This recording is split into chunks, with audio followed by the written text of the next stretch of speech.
In my house to get to my Aunt Ines' house, I snitched and pulled in my sister's hairs. I resent having to help her dress and wondered why I'd ever wished for a sister in the first place.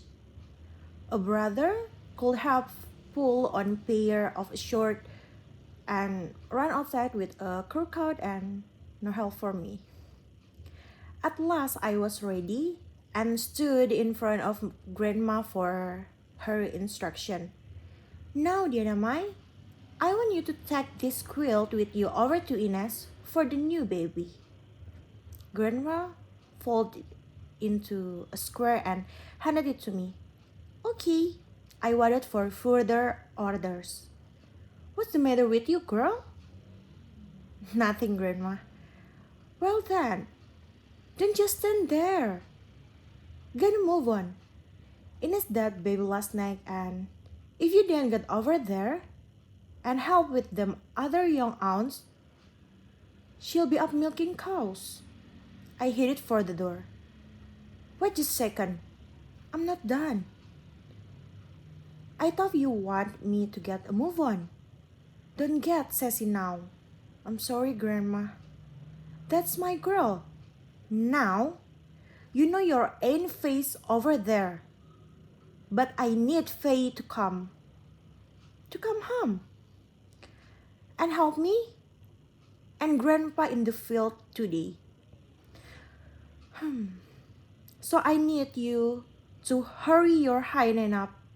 Get an over to Ines to take care of her and the kids and send Faye home. Now go on. I squeeze the soft from cotton baby quilt to my still flat chest and hurry out the door. On the way to Ines, I count the tiny squares. Each one was fashioned from pastel flannel that I recognize as the house material for all us kids' pajamas and nightgowns.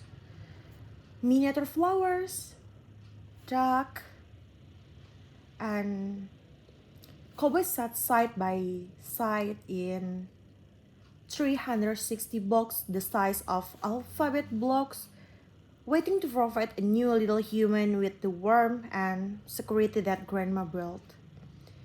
In 20 minutes, I was knocking at Ines' screen door. Inside, it sounded like Ralph and Clifty were trying to kill each other as usual. Friday was screaming in her crib.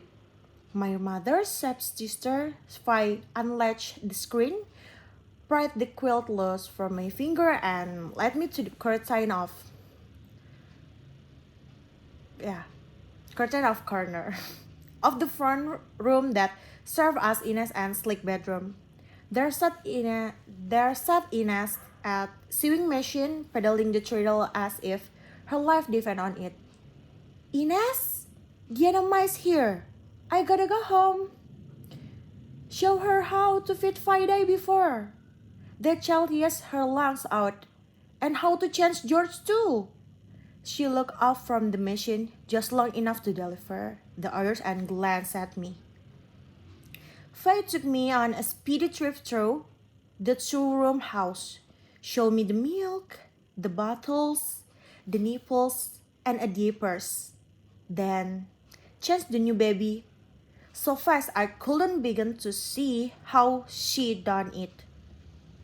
As she went out the screen door, I leave a bottle from the pan of hot water on the wood stove, dripped some milk on my wrist, and hurried to the crib to feed Friday. Rob and Clifty were still tossing in the floor, yelling and crying and getting in my way. The homemade crib side were as high as my head. I couldn't lift Friday out to feed her, but she stood at the burst and opened her mouth, so I popped the nipple in now that her screaming was stopped. Ines could hear the boys in a screaming. She called from behind the curtain. You boys, get outside with the fighting. Dad didn't reply. But they didn't jump up and race each other out the yard, slamming the screen door against an side of the house. It banged back shut, the spring vibrating its protest. Dianamai, you feeding the baby? Yes, ma'am. Well, bring her in here and sit on the bed. I can, Aunt Ines. I can get her out. Ines stood at the curtain and laughed. What a sight! You look like you're feeding a calf. Ines held the shoulder over and side of the enormous crib, and we all went and piled up on the bed with little George. He opened his dark blue eyes, squinted up his red face, and bald head and imitated a horse. Oh, wow! Ines barely looked at him as she opened her gown and pressed his face to her breast. Her eyes were on Friday, whose tools blonde hair and warm head were making my left arm sweat as I held her close to me and fed her. Friday's dimple legs lay across my lap. Ines reached over and picked up Friday's bare foot and squeezed her toes. Friday smiled, causing milk to leak from the corners of her mouth and run down her chin. Ines dabbed with a dipper and George come loose from his own milk source. Ines warned as she reattached him. I was hoping for another girl, said she almost to herself. He's awful cute, tough. Don't you think so, Aunt Ines? He'll be just like them other boys in 2 years' time, always rehearsing and screaming. I wish I had a brother. Well, I'd give you this one if your mama cared to have him. I was shocked. Ines laughed. To cover my embarrassment, I attempted another line of conversation. What are you making on the sewing machine, Aunt Ines? Oh, just somehow slipper. My old aunt is plumb wore out. Oh. We sat in silence as the two babies complete their meals.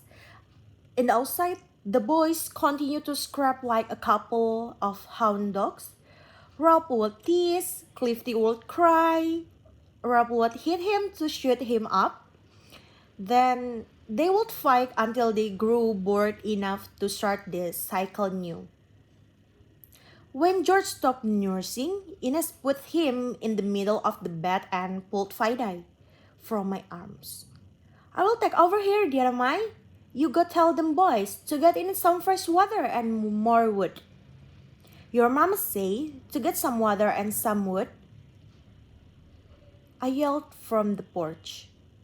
The boys seemed glad for an excuse to rest from their violent play. Rob scarfed back the lid to the cistern as Cliff they went behind the house to gather wood.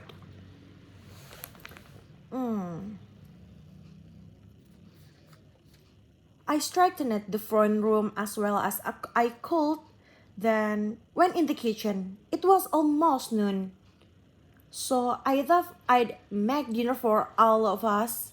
Fi had put on a pot of navy beans that morning.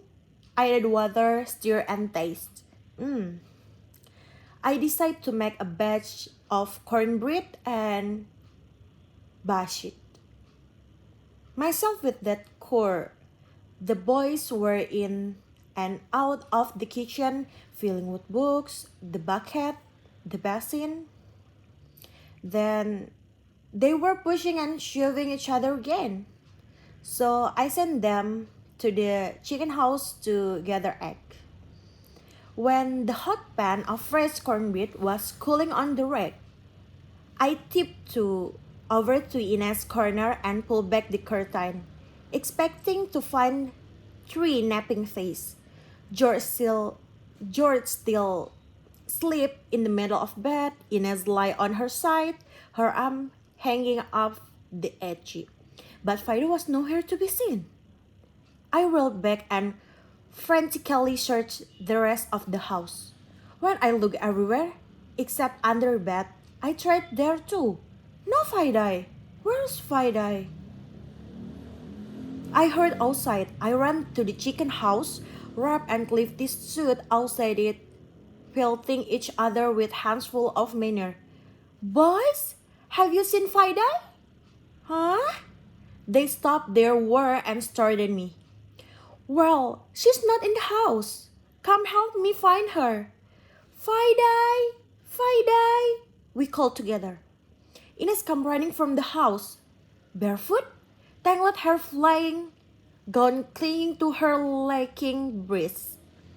What's matter? Where's Fidei? I don't know, Aunt Ines. She's gone. Gone? How could she be gone? Weren't you watching her? I thought she was asleep. With you.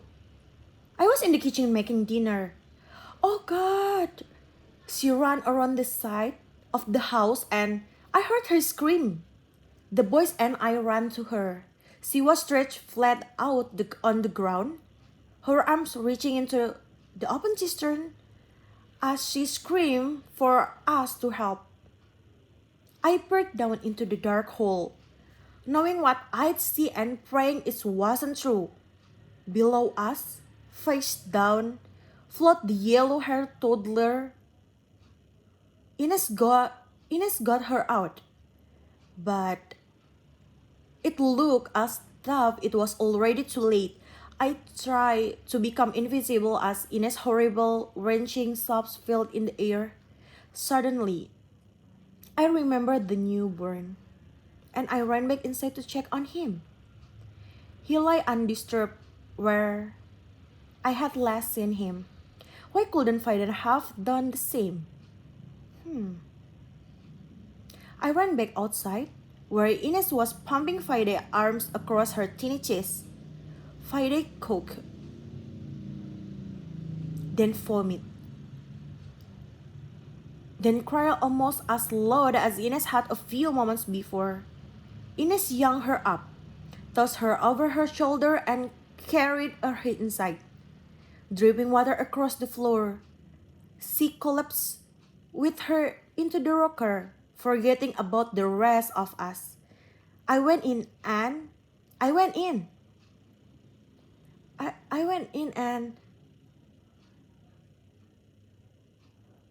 sat on the bed next to George, watching him breathe and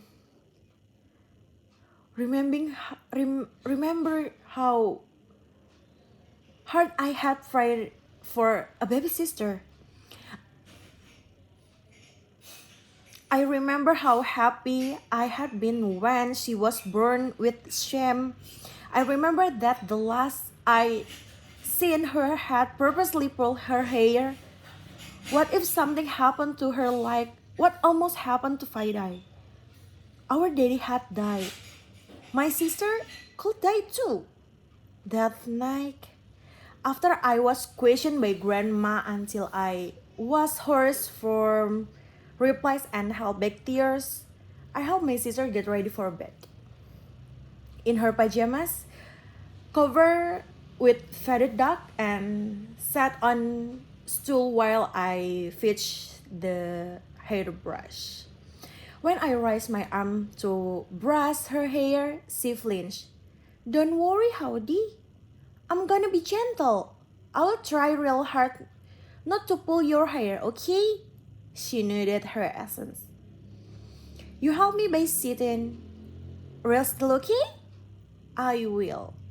Tears cooled my vision as I placed my left hand on her head, and gently brushed the tangle from her fine hair.